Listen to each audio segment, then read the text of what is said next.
Ladies and gentlemen, welcome to another episode of Something Something with Eric Newman. We took a short break. We're back. The Knicks are up 3-1 to the Boston Celtics. I'm very excited. I had to wear this jacket. I'm wearing it everywhere. Everybody makes fun of me for it because they think it's an ugly color. It's too polarizing, but that's sort of one of the reasons I keep wearing it. Today, we will be discussing the very controversial topic of pornography and its benefits and its negatives. And I'm going to be speaking more from personal experience. I think I said in one of the first episodes that I had quit porn. I considered myself to be a porn addict for years, and here's why. I would literally excuse myself from brunches to go masturbate. I worked in corporate America for 10 years, and many times throughout the day, I would excuse myself to go watch porn. I had my favorite bathroom. I had my go-to. It was on the 15th floor, around the corner from my cubicle. If you're listening and you're using that bathroom, God help you. It's funny, I started watching porn when I was probably 14 or something, and I think even before that, I think I watched looked at magazines. We used to jerk off to still photos, kids. Can you believe it? Those were sort of the elementary stages of porn consumption for me. And then there was VHSs, and it was weird, man. We didn't have there wasn't really. Now we're talking early 2000s, so there wasn't really sites for porn at this point, I don't believe, or at least I didn't know about them. And what was much more popular was you would go to a video store and they would have this little shady dark room in the back of a regular video store, and they would have VHSs, and you would buy them, and it would always be me and my one or two friends who were also 15 or 16, and just a bunch of dudes in their 50s and 60s, fat divorced dudes who anxious to get a new VHS, porn VHS. And I remember me and my friends even at that point looking at each other we can't become these guys. We can do this now, but we can't do this at that point of our lives. There was this one VHS that I'll never forget. It was called Babylon, and it was this. Did you guys know it? Yeah. It was fantastical. It was ahead of its time. It was probably a pretty high budget, I'd say, for that point. But anyway, I remember I got into a huge fight with one of my best friends. He was at my apartment, and he threw it. He got mad and threw the VHS. I think he said that we were watching. I think I was trying to watch it, and you would watch porn with your buddies. You wouldn't even you would get horny and stuff, but you would. I mean, I had friends who would watch porn together and jerk off. They would together. They would one would look left and one would look right. They would do it as a group activity. It was disgusting, dude. It was so gross and really gay, by the way, really gay.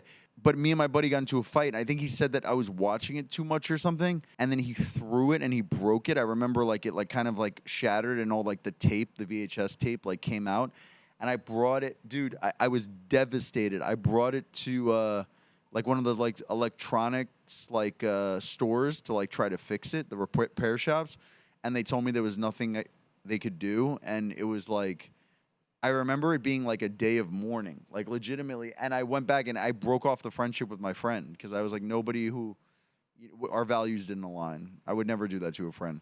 But anyway, so that Babylon, rest in peace. Yeah, but porn was exciting. It's so funny because as a teenager, you tried to figure it out and understand its impact, and you just sort of were just so curious to see more of it. But I think for my generation, I think American Pie was probably the film that introduced it in a way that seemed funny, right? Because there's that scene where Jason Biggs in the beginning is watching porn. He's using a sock, which I still don't understand the sock thing to this day. I don't understand the sock thing at all, right, Zoran? You don't either. Yeah. Why a sock? I've never used a sock. So there was that scene. Jason Biggs is on his bed. He's jerking off, and it's the girl's moaning, and then the guy starts grunting. And he's like, "Why don't you spank my hairy ass?" And then he's like, "Dude, will you shut up?" And I always laughed at that part because I was it was such a quintessential important moment of how straight guys process porn where we're like, we want the guy to be there, but we don't want him to make any noise. Like, like you want him to be there. Like, I'm actually not a lesbian porn guy. I know a lot of guys are. I always like the idea of just like a guy getting, like, having sex in a porn, because like that's like relatable to me. So like I could put myself in it. Whereas like if the two girls are there, like I'm not there, I'm removed. But like you don't want the guy. I feel like they should have just like muted the guy. And then he goes, I think the line he said, me and my brother still quote this and we crack up. We quote it all the time. It'd be like, why don't you spank my hairy ass? And it's like, who's ever said, I've never heard a guy say that in my entire life. Why don't you spank my hairy ass? But what was weird about it was like it made sense. Like it totally makes sense, even though like I'm gonna get to the premise here, the overall arching premise of this episode, which is that I think porn is extremely unhealthy and damaging. But it made sense as like a teenager, you know, like you're like, oh my God, you're like coming into your sexuality and you're like trying to figure it out and you're like whatever. And so this was like an access to that, to sort of like knowledge and understanding and pleasure. But then like the weird thing is like that once you end up, and it's before like you ever have sex, it's before like, you know, guys, boys, young boys like start figuring out that they're really into girls when they're straight boys, and they're like, yeah, but how am I going to get a girl to actually get naked or have sex with me or whatever? So porn makes sense because you're like, oh, well, I have these girls and whatever. But then once you start having sex, it technically doesn't make sense to keep watching porn, but somehow a lot of us do. And I did a lot, and I was having a lot of sex, and I was still watching a lot of porn. Even as an adult, you had these like, dude, I remember I talked to my buddy Frank. Sorry to shout Frank out. This probably isn't the shout out that he wanted in the podcast, but I remember Frank and I like 2 years ago, like 3 years ago, would talk about porn stars we liked, and we'd be like Gianna, right? Oh God, I love that girl Gianna, dude. And she wasn't like as well known, and I never loved like the porn star. Even in like porn, I didn't like. It's funny how your like tastes sort of align throughout everything. Like even in porn, I didn't like the fake tits, fake ass porn star. Like you still wanted some level, like me, like of like an innocent girl who's like trying this for the first time, who gets caught in like a rough situation. Like, so this girl Gianna, dude, she seemed like such like a good girl type. She was just like, seemed like so innocent, and then she would just like suck so much dick, and you'd be like, oh my God, like Gianna, you naughty girl, Gianna. Shout out to Frank, and he's a school teacher. He's really gonna hate this. And you know what's so funny? It's like, I'm gonna get more into my own sort of personal addiction, past addiction, but I think men oftentimes will, like men in relationships, men who are married, men who are engaged, men who are in committed relationships, will oftentimes say like, make this claim like, well, I watch porn because I'm in a relationship and that keeps me faithful. You know, like it's like I'm not gonna be cheating. I'm just gonna be watching porn, and it's like you're kind of not faithful. I'm not presuming to call everybody who watches porn in a relationship a cheater. I'm not saying that. But just walk with me through this thought process. You're kind of cheating with someone who doesn't actually exist. Like, and obviously everybody has, I'm not going to speak for all relationships. Everybody has their own parameters in a relationship of what infidelity is and whatever. So like some girls think that watching porn is cheating, and some girls think it's totally fine. But I'm trying to get away from that. I'm trying to get away from the relationship legalities or whatever, like, and parameters. What I'm trying to get more into is the mental, emotional, and physical energy that goes into watching porn.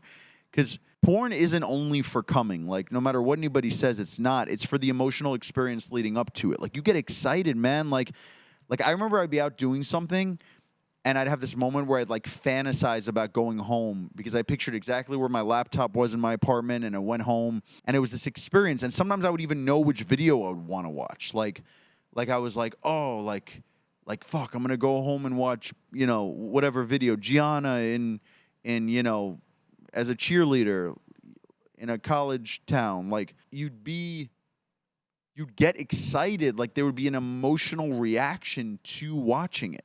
Anyway, I haven't watched porn in a year and a half, and man, it's like I think about this now. You know, you just keep improving. Like, I haven't watched porn in a year and a half, and I'm like, if my old laptop from 2012 to 2022 could just have a conversation with my new laptop, it would say, "You're fucking lucky, dude.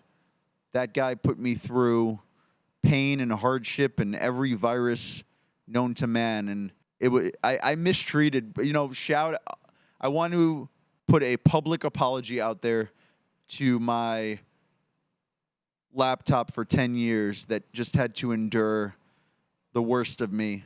I'm sorry, and I hope whatever electronic post-death world you're in now, that you're finding peace and happiness." So it was interesting. So in my first, I guess I'll work backwards here. I was in a relationship for 8 years, and I watched porn all the time. When her and I broke up, and around the time I went to therapy, I remember saying to myself, and I was single at the time again, and so I was like, obviously watching porn and whatever, but I remember saying to my therapist in our early sessions, like, I just feel like porn's not healthy. I'm still doing it, but I'm starting to feel the effects it's having on me. And I actually got to the point where I looked forward to porn more than when I knew I was having sex with my 8-year girlfriend, which is, and by the way, the sex with my 8-year girlfriend was great. Like, I loved our sex. I should be specific here. Once we started having sex, I loved our sex.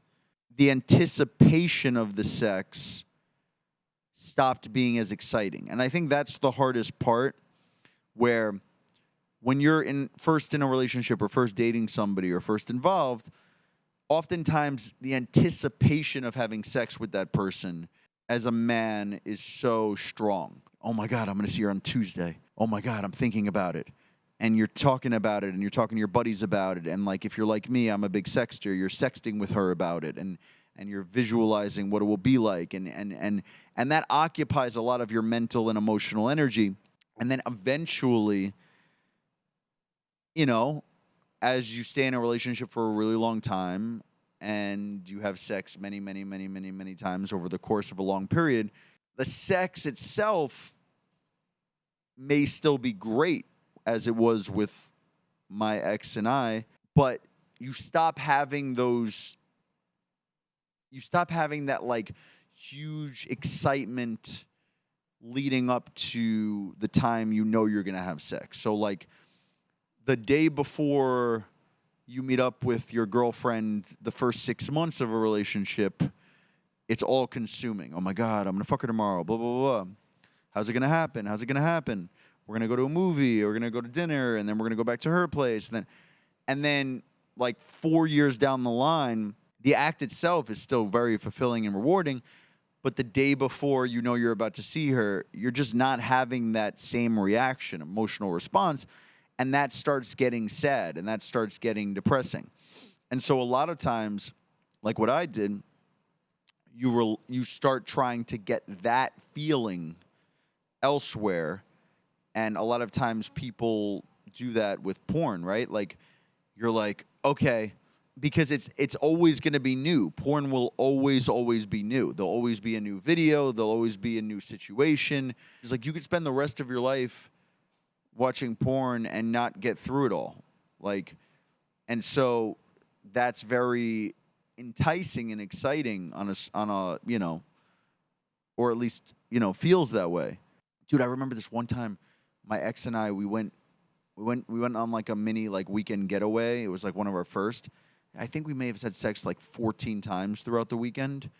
And I was just like, holy shit, like this is incredible. And I remember on the drive back, we didn't live together yet. And I remember on the drive back, I was thinking like, when I get home, I'm going to jerk off to whatever. And I was like, what? And by the way, tough moment, like truly, because emotionally you're just like, all right, like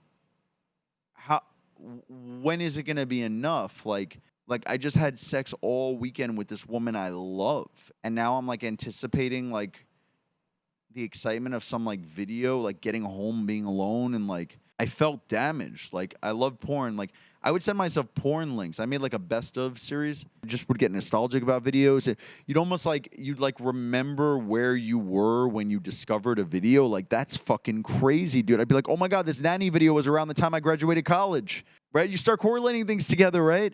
It's like, oh, you're like, oh, I remember I found this video of two MILFs in the bathroom on the 15th floor of my old office building next to the receptionist, Janie. Oh, I wonder what Janie's up to now. Like, you literally, like, start, like, combining memories in your life with these porn videos, and you associate them, and it's just like, you're like, you get nostalgic. And it sucks, dude. And I was just coming back from vacation with my ex, and I was like, I have a problem. Like, all this wonderful sex with this woman I love, and now I'm excited about this fantasy shit. What's wrong with me? So there's an aspect of being unfaithful to it. Because you're not cheating on another person, obviously, but your mental and emotional energy goes to another sexual experience. So guys will always be like, I'm going to save my relationship this way. It's like, you're not saving your relationship that way. Saving your relationship is figuring out how to keep your sexual compatibility and desire alive. Like, and I don't believe that's through jerking off to people in make-believe situations. And I don't have the answer. I just know it's not that. So my whole 8-year relationship, I watched porn. Then we broke up. Then I continued to watch porn. And then when I met my almost fiance, I said to myself, I'm not watching any porn. And it wasn't without consequence. Because what I realized was not watching porn, and this was the first time I had ever attempted this, not watching porn made me put so much more pressure on myself, because between sex and masturbating, I was probably coming, like, I don't know, 12 to 15 times a week on average. I don't know. That's a rough number, but who knows? And now that I wasn't getting it from porn, particularly because I didn't think it was a healthy option when trying to sustain a new healthy relationship, a lot of the sexual burden was on her. Like, I put a lot of the sexual burden on her. And I was insecure about the fact that I wasn't watching porn, because I have a very high sex drive, and I was like, I have to stay faithful. That's very important to me, to stay faithful and stay committed. But I also have to have the amount of sex that I feel like makes me feel comfortable and sustains me. So it was almost like it was a lot to ask of a partner. And listen, I've said this in previous episodes. Some people might not like this, but I know women value sex a lot, and I can't speak for all men. But I've never met a woman that values sex itself as an act as much as I do. I haven't. And I've met so many women, and I've had many more conversations with women, and even girls who are 25 who tell me, there are girls who are 25 who tell me they haven't slept with a guy in 10 months. Beautiful girls. And then at 35, sometimes I'll meet women who haven't slept with a guy in 2 years, 3 years. And they're like, I just haven't met anyone I liked. I just read and go to work and hang out with my friends and watch movies, which is extremely respectable. And, I'm not judging at all. It's just like, but I remember when my almost fiance and I broke up, I didn't sleep with anyone for 3 months, and I was bragging to people about it. I was like, I haven't slept with anybody for 3 months. And every women were not that impressed. They really weren't. But that's the whole point. That's sort of like driving my point further home, is that, like, as an act, as a act and an act alone, sex is not as valuable on average to women. So, like, my ex didn't need to have sex at the rate, didn't want to have sex at the rate that I wanted to have sex. So, like, I came into the relationship with my almost fiance with this energy of, like, hey, I'm a faithful man who's healthy and doesn't watch porn anymore, so we're going to have sex all the time now. All the time, because I have to stay a faithful man, and this is the way that I see, with the factor of porn stripped away, this is the only way I see this being possible, is if we're constantly having sex, and I'm going to need you to be in the mood all the time, which we all know is impossible to expect of a woman. Because women's sexual desires oftentimes fluctuate, many times, most of the time, majority of the time, fluctuate with how they feel, with their emotions. So, like, if a woman doesn't feel sexy, if if like, and there were many times where like my ex was just like, I'm like, she battled depression issues and stuff, so that was another layer of hardship. But there were times where she was just like, I want to stay in bed and I don't feel sexy, and I was like, yeah, but we're already in bed, let's fuck all the time. She's like, yeah, but like I just want to like lay here and I don't feel sexy and I don't feel in the mood, and then I felt like I was like suffering. Like, obviously, I respected it, and I said, like, okay, you're not in the mood, you're not in the mood. But then, like, I felt like I was suffering because I was like, well, I'm really horny and I really want you. I'm not going to go to the bathroom and jerk off, or I'm not going to go home and jerk off. Like, we're not doing that. So it kind of was like, it was a learning curve for me, too, because I was like, God, like, it was that balance of, like, it's like, how do I communicate and get what I need or what I feel I need in the relationship sexually, while still obviously being extremely respectful and understanding and empathetic to how you feel and whatever. So that was a really hard one for me, and I was trying to figure out, and I was trying really hard to make it work, and I think once you're trying so hard to make it work, it's already kind of probably fucked. But for 1 year, no porn, didn't watch it once, and then we broke up, and particularly for those months right after that, I wasn't sleeping with anyone. I was watching a ton of porn. I feel like I caught up on every video I missed out on in that year, to be honest. And then I slept with a couple of people and decided to stop watching porn. Like, one night I had this moment, man. There was just like one moment I had where I decided to stop. And this had been happening a lot more recently, and I'd sort of been feeling it anyway. But I watched porn. I was done.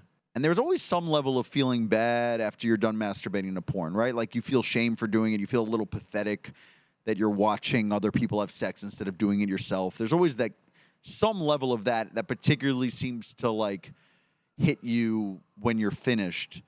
And so there was one night where I just like did it, and I don't know, I just was like, all right, this made sense when I was 15, but now I'm having sex, I'm having adult relationships, I'm having connections. Like, why am I voluntarily not being with a person and doing this instead?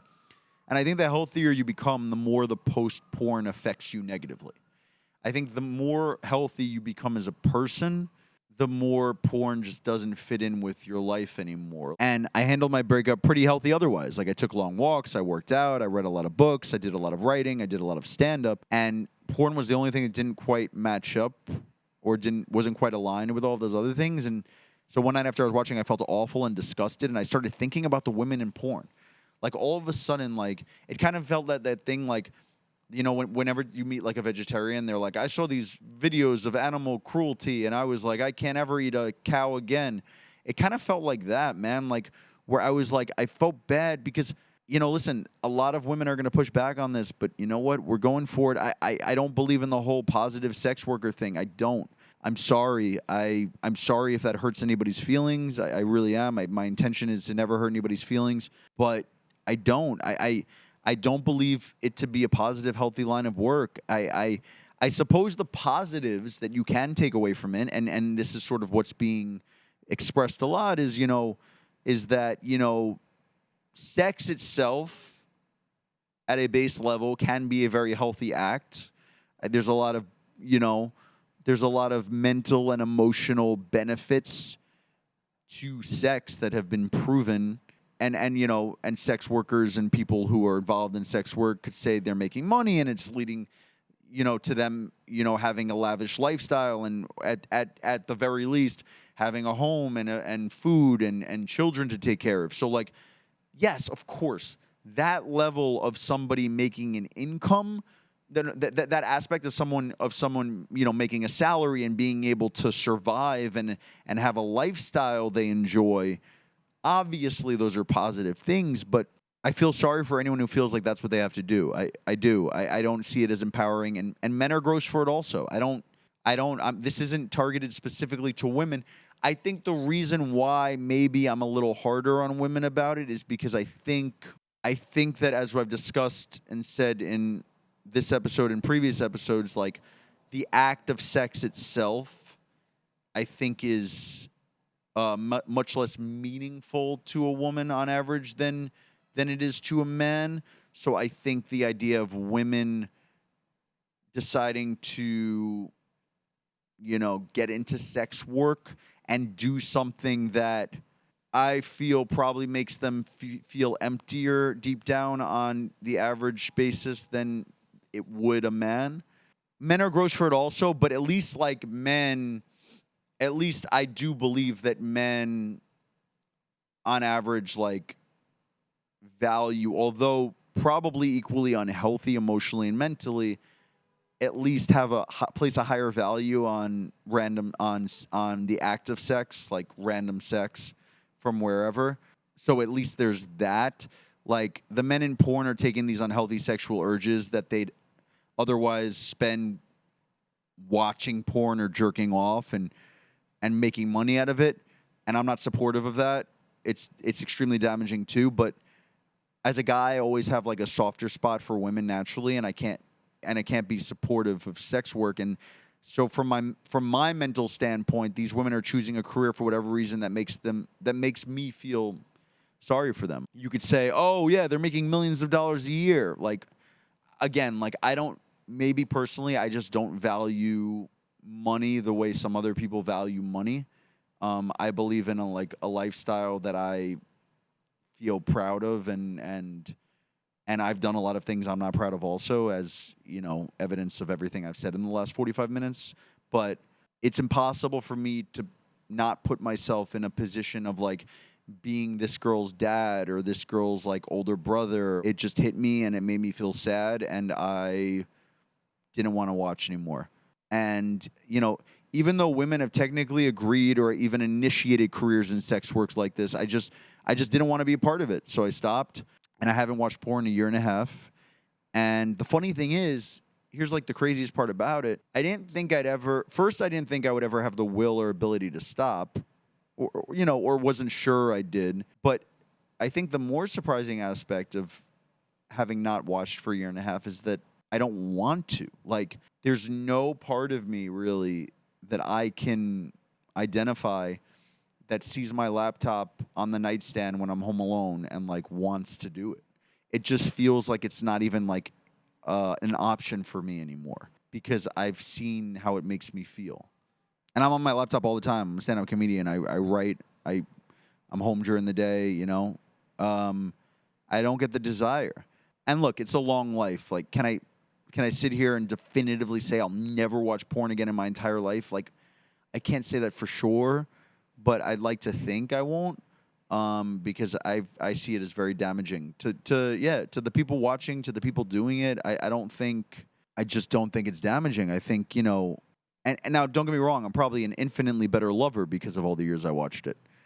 Because there's just like shit you learn, and even though it's like unrealistic, and like, I mean, except for the fact that my dick is as big as most of them. Look, I'm not gonna lie when I say that the fantasy element goes away. Like, I'll talk to a girl, I'll sext with her, all that happens, but I try to keep it in real life more now. Like, somebody I know, like, can attach a personality or a face to the sexual encounter I have. Like, I do think that's at least a step in the right direction, and I have like so much more work to do. But I do think like keeping it within the confines of a real life person that you are communicating with, I do think is a step in the right direction. I mean, I'm willing to believe that there are people out there who only exclusively watch porn and OnlyFans and haven't ever experienced like a real life like woman and guys. And the other thing I realized, and I think this is probably the most important aspect of it, is that porn was an addiction because of anxiety, like every other addiction. Like, I was just anxious and emotional, or got bad news that day, or felt tense, and it was just the easy, quick release of just like, it all stems from anxiety, and your penis hole is the portal in which that anxiety can quickly be disposed. And like, what I realized is around the time I started to do deep breathing, meditation, yoga, and working out, I didn't have those urges as strongly as I once did. I still have them, but I'm able to regulate them much better than I ever was. I don't have to like run to the bathroom in the middle of a dinner, which I consider to be, self-destructive behavior. I'm not judging anybody for watching porn. I did it for so long. I know, well, I don't know, am I judging them? No, I'm not judging them. I know that there's more negative benefits than positive. As empowering as like people, specifically women, try to make, sex work out to be, being a porn star, being a OnlyFans, person, I think it's an amazingly profitable market, extremely lucrative, and I think the distribution and output of it affects how many people watch it, and I think how many people watch it affect the distribution and output of it, and it's sort of cyclical, and I do believe we should move forward towards a society where it exists as little as humanly possible. And that is where I stand. So many women are on OnlyFans now, so you could spend your entire life like being sucked into that world and spending so much money, and a lot. Porn is free, but subscribing to OnlyFans isn't. That's why these women are making millions of dollars.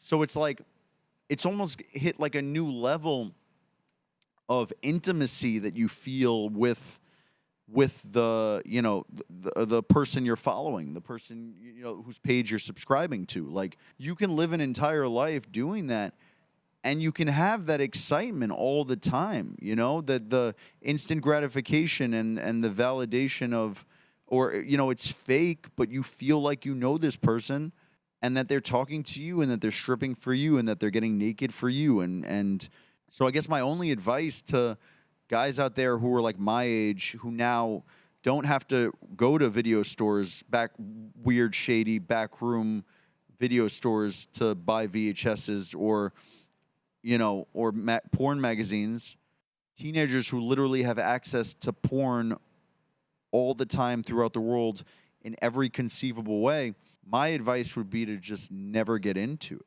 To do your best to just make connections with girls in real life and build that anticipation and try to make that work. I mean, I just think going down this path is really dangerous. And it was for me, and it ruined a lot for me. I feel fortunate that, the late 30s, I was mid to late 30s when I figured out, or whatever, mid 30s, when I figured out, like, this is damaging, and I need to find a way to, improve. And so that's sort of just the advice that I would have for, like, young guys who are just sort of figuring out their sexuality. Like, the more you can stay away from this world, the better off you'll be. I knew that shame that I felt after I was done all the time, that shame never didn't exist. I just was better at ignoring it or prioritizing it less than the excitement that I got from doing it. Whereas as I got older, I realized that the priority was to stay healthy and to try to sustain longer term in like a mental, emotional, healthy place. That shame was real. That shame was me telling my body and mind, like, this isn't cool, bro. Like, this isn't cool what you're doing to yourself and to your relationships. It's damaging. And so I can't be supporting sex work any more than I could be supporting a guy masturbating to watching sex work. To me, I don't support any of it because I've done it and I know what it does. That's how I feel. Thank you so much for listening to another episode of Something Something with Eric Newman. We are back, and I'll see you guys next week. Peace from Times Square. Let's go Knicks!